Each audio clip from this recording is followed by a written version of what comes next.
जय भीम। अब मुझे जानकारी नहीं कि दोबारा लाइव कितनी देर में या कितनी जल्दी बंद हो जाएगा, मुझे जानकारी नहीं है, क्योंकि मुकाबला सरकार से, अपराधी से होता तो कोई बात नहीं, तो उनसे संघर्ष किया जा सकता था जब सरकार और प्रशासन अपना काम कर रही थी ईमानदारी से। लेकिन अभी तो सरकार और प्रशासन मिलके और पुलिस मिलके आरोपियों को बचाने का प्रयास कर रही है। और ये खतरनाक, ये इसलिए भी खतरनाक है कि अगर पुलिस और प्रशासन अन्याय करना लगेगा तो पीड़ित जाएंगे कहां? शोर को कम कराओ। तो मैं हूं अभी राजकीय सामुदायिक स्वास्थ्य केंद्र रूपनगढ़, जिला अजमेर, और मामला है छोटे भाई ओम प्रकाश रैगर की आत्महत्या का। ओम प्रकाश ने आत्महत्या क्यों की, उसके लिए उन्होंने एक बकायदा एक बड़ा सुसाइड नोट 3 पेज का छोड़ा। किन परिस्थितियों में की, ना उम्मीद करके की या खुशी से की, ये भी उन्होंने बताया। जिन लोगों के कारण की उनका भी नाम खोला। मैं भी पिछले 4 बजे से 8:30 बजे, 4.5 घंटे से मैं भी यहाँ हूँ और यहाँ के प्रशासन और सरकार का रवैया देख रहा हूँ। जब रात मैंने वो सुसाइड नोट पढ़ा तो मैंने तय किया कि सारे काम बाद में, पहले परिवार से मिलने चलेंगे और जो अंतिम इच्छा छोटे भाई ने जाहिर की है उसको पूरा करेंगे। मुझे उम्मीद थी कि इतनी बड़ी घटना पे सरकार पे कुछ असर पड़ा होगा तो सरकार ने ठोस कार्रवाई की होगी, लेकिन आपको जान के बड़ा ताज्जुब होगा कि कोई गिरफ्तारी अभी तक नहीं हुई। 25 तारीख को एफआईआर दर्ज हुई और अब तक कोई कार्रवाई नहीं, एक भी आरोपी गिरफ्तार नहीं हुआ। उसके विपरीत 25 तारीख को इनकी एफआईआर दर्ज होती है 3:30 बजे, 3:18 पे, और दूसरी तरफ जिन लोगों के खिलाफ एफआईआर दर्ज की, आरोपियों के खिलाफ, उन आरोपियों के पक्ष की तरफ से भी एक एफआईआर 5:30 पे दर्ज हो जाती। और यहाँ के एसएचओ जो हैं वो ये कहते हैं कि क्या तो इस मुकदमे को वापस ले लो वरना कार्रवाई के लिए तैयार हो। एक चोरी की एफआईआर पीड़ित परिवार, उनके बेटे ओम प्रकाश, उनके पिता, उनके चाचा, 4 लोग खिलाफ करा दी जाती। मैं भी जब यहाँ आया, जब मैं एयरपोर्ट उतरा तभी से पुलिस सतर्क थी। 2 टोलों पे हमें रोका गया और इस बात के साथ भेजा गया कि हम जाके वहाँ कोई आंदोलन नहीं करेंगे। हर बार यहाँ की पुलिस हमें अक्लमंद बनाती है, जब भी मैं आता हूँ तभी गिरफ्तार करके जेल भेज देती। तो आज मैंने उनसे कहा ठीक है, कुछ नहीं करेंगे, चलते हैं, परिवार के पास जाएंगे, अंतिम फैसला तो परिवार का है। तो आज अब मैं परिवार के बीच में हूँ। मैंने जब यहाँ के देखा, उनको सुना, वो अकेले भाई थे, 3 बहनें हैं, 2 बहनें बड़ी हैं, एक छोटी है। वो माता पिता दोनों अपाहिज हैं, खेती करके अपना परिवार चलाते थे। ओम प्रकाश और उससे जो छोटे वाली बहन है वो दोनों मुंबई में रह के नर्सिंग का कार्य करते थे और घर को चलाते थे। अभी उन्होंने कोशिश की है कि उनका मकान बन जाए, दरवाजा अभी नहीं लगा है। सबसे बड़ी बात जो समझनी चाहिए, ओम प्रकाश ने ये कदम उठाया क्यों, जबकि मैं इस कदम का समर्थन नहीं करता हूँ। कदम इसलिए उठाया क्योंकि हर बेटे के लिए उसका पिता हीरो होता। मैं तो अपने पिता के सपने को पूरा करने के लिए मैंने अपना कैरियर, और जो मैं पढ़ने के लिए अमेरिका जा रहा था मैंने उसको चेंज किया। तो ओम प्रकाश एक पढ़ा लिखा समझदार युवा था। 1 अक्टूबर को ही वो यहाँ आया मुंबई से काम करता हुआ, और जब उसने ये देखा कि उसके पिता के साथ मारपीट हुई सरेआम, उनको जलील किया गया, अपमानित किया गया, तो उसने कानून का, संविधान को मानने वाला, उसने अपने नोट में भी लिखा कि संविधान को पढ़ के मैंने न्याय की लड़ाई लड़ने का प्रयास किया। उसने सुसाइड नोट में भी बात लिखी थी। वो थाने गया एप्लीकेशन देने, पुलिस ने एफआईआर दर्ज नहीं की। यहाँ के मुख्यमंत्री कहते हैं कि शेड्यूल कास्ट SC एक्ट का SC ST कोई मुकदमा उसको दर्ज करना है, लेकिन उस दिन मुकदमा दर्ज नहीं हुआ। वो पढ़ा लिखा था और सम्मान की वैल्यू समझता था, इसलिए वो दोबारा नेक्स्ट डे गया और उसने मुकदमा दर्ज करने की मांग की और उसने कहा अगर आप नहीं दर्ज करोगे तो हम सीनियर अधिकारियों के पास जाएंगे और हम कोर्ट जाएंगे। तब FIR दर्ज हुई, लेकिन जैसा मैंने बताया उसके 2 घंटे बाद उनके खिलाफ भी मुकदमा दर्ज हुआ और लगातार उस पर दबाव बनाया जा रहा था कि मुकदमा वापस लो वरना तुम्हें जेल भेज दिया जाए। तो जैसे मैंने कहा कि उनके पिता उनके लिए हीरो थे और अपने हीरो को बेइज्जत होते जलील होते उस बेटे ने देखा और फिर न्याय भी नहीं हो रहा है। 25 तारीख से लेके कल तारीख थी 1 नवंबर, कोई कार्रवाई नहीं हुई और ये वो बर्दाश्त नहीं कर पाया और उसने सुसाइड नोट लिखा और उसने सुसाइड कर लिया। वो हम सैकड़ों लोगों को, लाखों लोगों को जगा गया कि अन्याय करने वाले से अन्याय सहने वाला ज्यादा दोषी होता है। जो लोग अन्याय सह रहे हैं उनके लिए मिसाल है, लेकिन मैंने फिर कहा कि मैं इस कदम को सही नहीं मानता। लेकिन उसने जो सुसाइड नोट में मेरे लिए छोड़ा था, मैं कल मध्य प्रदेश में था और मैं खाकी जो हमारा सम्मान है देश का, उसकी जो कारगुजारी है उस पर मैं कल वहां भी बोल रहा था कि अगर पुलिस सरकार के हिसाब से ही, ताकतवर लोगों के हिसाब से ही, सामंतों के हिसाब से ही काम करेगी तो गरीब आदमी न्याय के लिए कहां जाएगा। तो मैंने कल भी वहां की पुलिस को कहा कि एक काम कीजिए, खाकी उतार दीजिए, इसका जनता सम्मान उस पर विश्वास करती, खादी पहन लीजिए और नेता बन के आइए तो जनता आपको सबक सिखाएगी। और यहाँ भी हालात ऐसे ही, अगर SHO ने समय पे कार्रवाई की होती, SHO ताकतवर लोगों के से रुपए लेके शांत ना बैठा होता, इनके खिलाफ उल्टा कार्रवाई ने करा होता तो शायद आज ओम प्रकाश हमारे बीच होते।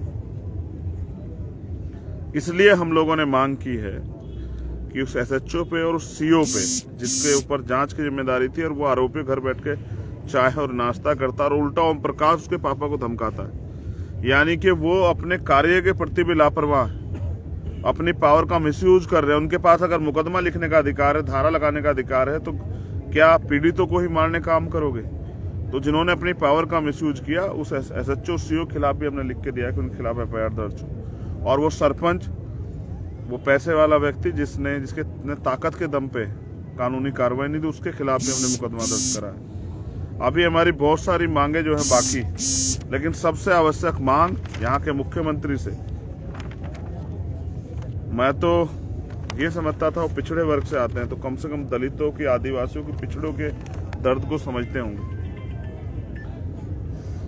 लेकिन एक सिंगल शब्द भी नहीं कह पाए। एक नौजवान ने अपना जीवन खत्म कर लिया, उनकी सरकार में न्याय नहीं हुआ, उनकी पुलिस, उनके प्रशासन ने न्याय नहीं किया, एक सिंगल लाइन का ट्वीट नहीं कर पाए, वो एक बात नहीं कह पाए। वो यहीं थे कल, लेकिन उनको एहसास नहीं कि जिनकी वोटों पे बने हो उनके न्याय की लड़ाई को कौन लड़ेगा, उनको न्याय कैसे मिलेगा। आपके पुलिस और प्रशासन के लोग अगर तानाशाही करेंगे तो न्याय कैसे होगा।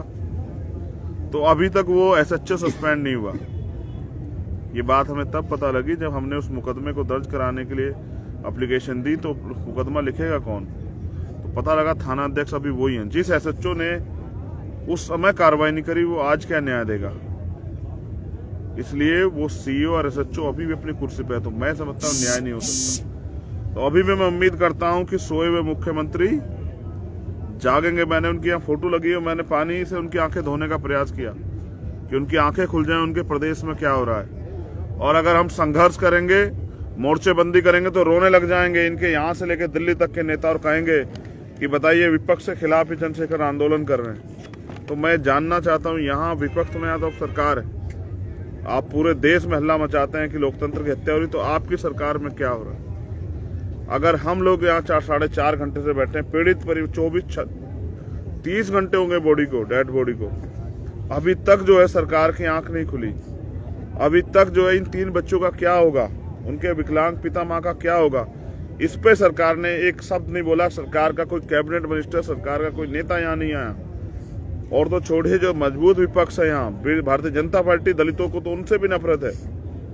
या ये कहे कि बीजेपी के लोग भी दलितों के मुद्दों पर नहीं घुसते। ऐसा ही हमने इंद्र मेघवाल के केस में देखा, ऐसा ही हमने जितेंद्र मेघवाल के केस में देखा, ऐसा ही और जो है एक मामला जिसको फांसी पर लटका उस केस में हम देखा। उनकी तरफ से भी एक सिंगल स्टेटमेंट नहीं है और उनका भी कोई नेता इनके दुख दर्द को सुनने नहीं आया। कुछ लोगों को तकलीफ होती है बार बार, जो यहाँ राजनीतिक लोग हैं उनको तकलीफ होती है मेरे आने से। मैं यहाँ इसलिए आता हूँ क्योंकि यहाँ के लोगों को मेरे ऊपर भरोसा है और वो उम्मीद के रूप में भीम आर्मी को देखते हैं कि भीम आर्मी के लोग आएंगे तो न्याय। और यहाँ भी इस घटना में सबसे पहले लड़ने वाले भीम आर्मी के लोग थे और ये वो लोग हैं जो इस समाज के दर्द को अपना समझते हैं, क्योंकि इन्हीं में से कुछ लोग हैं जो इस समाज की लड़ाई को लड़ने के लिए अपना घर बार छोड़ के निकले। तो मैं सरकार से मांग करता हूं कि सबसे पहले एसएचओ सीओ को निलंबित किया जाए और फिर जो है इस घटना की सीबीआई जांच हो, क्योंकि ताकतवर लोगों के आगे कानून हार गया है। ये शर्म आनी चाहिए मुख्यमंत्री को और उनकी सरकार को। ताकतवर लोगों के चौखटों पे न्याय ने दम तोड़ दिया है। इसलिए मैं चाहता हूं इस घटना की सीबीआई जांच हो। और जो मांगे हमारी ये हैं कि दोषी अधिकारी जो है, जो मुलजिम है, उनके खिलाफ हत्या का जो है मुकदमा दर्ज होकर उनकी गिरफ्तारी हो। पीड़ित परिवार को, क्योंकि 3 बच्चे हैं, इनका घर कैसे चलेगा, इसलिए एक पढ़ी हुई बच्ची हमारी है, हमने मांग की है कि उसको एक शासकीय नौकरी जो है सरकार दे। जैसे वो आपने दी ना, हमने तो पहले भी कहा कई मामलों में कि आप दूसरों को देते हो हमें परहेज नहीं, लेकिन हमारे साथ दोहरापन क्यों? आपने दी है ना उदयपुर में, तो इस परिवार के आंसू कौन पूछेगा? आप तो इस प्रदेश के गार्जियन है मुख्यमंत्री जी। तो ऐसे आंख बंद करके काम नहीं चलेगा, ऐसे चुप रह के समझते हुए काम नहीं चलेगा। तो हमारी मांग है इस बच्ची को या इस परिवार के किसी और व्यक्ति को एक सरकारी नौकरी दी जाए। पीड़ित परिवार की कम से कम 50 लाख रुपए की सरकारी जो है मदद की जाए। और ये ताकत मुख्यमंत्री ने दी है ना उदयपुर में, ये भी तो जो है हत्या है। वो मरने के लिए वो भरोसे था आपकी सरकार के, और आपकी सरकार और आपके अधिकारियों ने उसको मरने के लिए मजबूर किया। आप भी दोषी, आपकी सरकार भी दोषी, आपके प्रशासन के अधिकारी, आपके पुलिस के अधिकारी भी दोषी। तो इसलिए इस परिवार को तत्काल प्रभाव से 50 लाख रुपए की आर्थिक मदद की जाए और मेडिकल बोर्ड द्वारा जो है उस बच्चे का, छोटे भाई का पोस्टमार्टम और मामले की जांच मैंने कहा सीबीआई से कराई जाए। क्योंकि जिन पुलिसकर्मियों पर आरोप और जिन ताकतवर लोगों पे वो न्याय को प्रभावित करेंगे और जांच को प्रभावित करेंगे। इसलिए हम लोग चाहते हैं कि सीबीआई जांच हो और फास्ट ट्रैक कोर्ट में मुकदमा चला के उनके ऊपर सख्त से सख्त उनको जो है सजा दिलाई जाए। और मैं यहाँ इसलिए हूँ, यहाँ के चमचे नेताओं, क्योंकि तुम लोग सरकार के एजेंट बन के अपने समाज से भी धोखा कर रहे हो। तुम लोग यहाँ रहने वाले शेड्यूल कास्ट को जातीय महासभाओं में बांट के इनको एकजुट नहीं होने दे रहे हो, और इसलिए ये गुलाम मोहताज बन के इस प्रदेश में जो है ना जानवरों जैसा जीवन जीने के लिए मजबूर है। और मैं यहीं रहूंगा डट के पूरी रात, जब तक वो एसएचओ सस्पेंड नहीं होता, जब तक उस सीओ पे कार्रवाई नहीं होती, जब तक सरकार इनके दर्द को नहीं सुनती। यहाँ के मीडिया से ब्लैकआउट करोगे, कहाँ से ब्लैकआउट करोगे? मुख्यमंत्री नेट बंद करवा दो यहाँ का। कल हमारे लोग आएंगे सुबह मेरी ताकत बनने, पूरे राजस्थान के लोग इस दर्द को और ताकतवर करने, ओम प्रकाश की आवाज को मजबूत करने, हमारी छोटी बहन का हौसला बढ़ाने, उसके पिता का हौसला बढ़ाने कल पूरे राजस्थान के लोग आएंगे। मैं भी ये देखना चाहता हूँ कि यहाँ के लोग इस परिवार की लड़ाई को लड़ते हैं नहीं लड़ते हैं। इसलिए मैं पूरी रात मोर्चा लेके यहाँ यही मोर्चरी के बाहर, क्योंकि इस अन्याय को सहना इतना आसान काम नहीं। और अब हम कितनी लाशें उठाएं ये भी जवाब देना पड़ेगा। इंदर मेघवाल, जितेंद्र मेघवाल, ओम प्रकाश रैगर, कल कौन? चंद्रशेखर आजाद, सत्यवान, सतपाल चौधरी, धर्मेंद्र कौन? शैलेश मलपुरिया, अनिल आजाद कौन? कल किसकी लाश पर रोके हम लोग इकट्ठा होंगे? किसकी लाश को हम लोग जो है अंतिम संस्कार के लिए रोक के रखेंगे? तो ये हमें तय करना है। इसलिए आज हम यहाँ हैं कि कल किसी ओम प्रकाश के साथ ऐसा ना हो और इस बहरी सरकार तक हमारी आवाज जाए। मैं और दर्द किसे कहते हैं ये जानने के लिए आपको अपनी छोटी बहन को रूबरू करा रहा हूँ, जो घरों में काम कर करके किस तरह से इस परिवार को के सामाजिक सम्मान की लड़ाई को मजबूत करने के लिए यहाँ थी, जो अभी मेरे बाद पहुंचे, जिसको ये भी नहीं पता था कि उसका भाई चला गया है, जिसने अपना सब कुछ खो दिया, जिसने अपना जीवन का सहारा खो दिया, जिसने अपनी बाजू खो दी, जिसने अपना विश्वास खो दिया। और उसको पता है कि वो रोज जाता था थाने इस उम्मीद के साथ कि कार्रवाई होगी, और मैं अब नीतू हमारी छोटी बहन जो ओम प्रकाश के परिवार में सबसे छोटी, मैं उससे कहूँगा कि पूरा देश आपको सुन रहा है। इस लाइव के जरिए बहुत दूर दूर तक के लोग आपको सुनेंगे। आप किस हालात में हो, सरकार ने आपकी क्या मदद की और आप सरकार से क्या चाहती है, अपनी बात को आप जरूर रखो।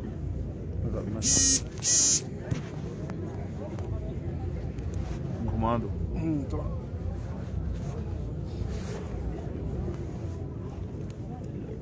इधर इधर कोई हो जाओ, वो लाइट उधर से जाओ, आप उधर ही हो जाओ। हाँ मैं हट जाऊँ। नहीं आ जाओ बच्चे, इधर आ जाओ। मैं इतनी आवाज में बोलना कि तुम्हारी आवाज जाए वहाँ। मैं करता हूँ, वो फिर सूरज को आएगा। मैं सरकार से सिर्फ अपने परिवार को और मेरे भाई को न्याय दिलाना चाहती हूँ। मेरे को न्याय चाहिए और कुछ नहीं। और उन सभी लोगों को फांसी दो जिसकी वजह से आज मेरा भाई मेरे से दूर हो गया, मेरे परिवार से दूर हो गया है। कौन जिम्मेदारी लेगा मेरे माँ बाप की और मैं हमारी। इसलिए मैं आप सबसे निवेदन करती हूँ कि मेरे परिवार को न्याय दिलाओ। तुम चाहती हो कि ओम प्रकाश को न्याय मिले? हाँ मैं बिल्कुल चाहती हूँ, और जब तक न्याय नहीं मिलेगा मैं पीछे नहीं हटूंगी। ये जो लड़ाई चाहे है, मेरे को खुद को क्यों ना मरना पड़े, लेकिन मैं मेरे भाई को न्याय दिलाए मैं पीछे नहीं हटूंगी। ओम प्रकाश से तुम्हारी बात हुई? कल परसों रात को हुई थी। उसने बोला था कि इधर कोई कार्रवाई नहीं कर रहे नीतू, तो मैं हाई कोर्ट जाऊंगा। उसके बाद मेरी बात नहीं। मैंने कहा ठीक है, हाई कोर्ट चले जाना तुम और अंकल। कैसा एहसास है जब तुमने भाई खो दिया? मेरा तो क्या बताऊं, अभी एक वही था हमारे परिवार में, कोई हमें छोड़ के चला गया, तो अभी क्या हमारी जिंदगी है। मैं ये समझता हूँ कि इस सरकार से न्याय की उम्मीद कम है, इसलिए मैं समझता हूँ मैं पहली बार ऐसा कदम उठाऊंगा। मैंने आज तक कभी किसी के लिए मदद की मांग नहीं की। पहले भी सरकार से प्रयास करेंगे कि वो हम इन परिवार की मदद नहीं करेगी, तो मैं पहली बार इनकी मदद के लिए आपसे अपील करूंगा कि ये 3 महीने इनके पिताजी, इनकी माँ, और वो कह रही है कि उनका भाई चला गया, लेकिन हम सब लोग भाई उनके साथ हैं। मैं मांग करूंगा पहली बार कि समाज के लोग इनकी बढ़ चढ़ के मदद करें, क्योंकि ये लड़ाई आसान नहीं है। उनको जब तक 4 दिन में लोग चले जाएंगे, 10 दिन में इनके रिश्तेदार भी इनका साथ छोड़ देंगे, कोई नहीं आएगा। मैं तो इस हालात को जानता हूँ। जब मैं कल मध्य प्रदेश था तब भी मैं ये सोच रहा था, दमोह में वो परिवार के लोग भी चीख चिल्ला रहे थे। सरकारें सुनती नहीं है, चाहे भाजपा या कांग्रेस। सत्ता के चरित्र बिल्कुल एक जैसे। जिनकी सरकार होती है वो घटनाक्रम को छिपाने के लिए बहुत प्रयास करते हैं, और तमाम तरह के प्रयास अब भी जारी रहें किस तरह परिवार टूट जाए। इसको टूटने नहीं देना है। और मैं राजस्थान वासियों से अपील करूंगा कि इन जातीय महासभाओं को घर में रखो।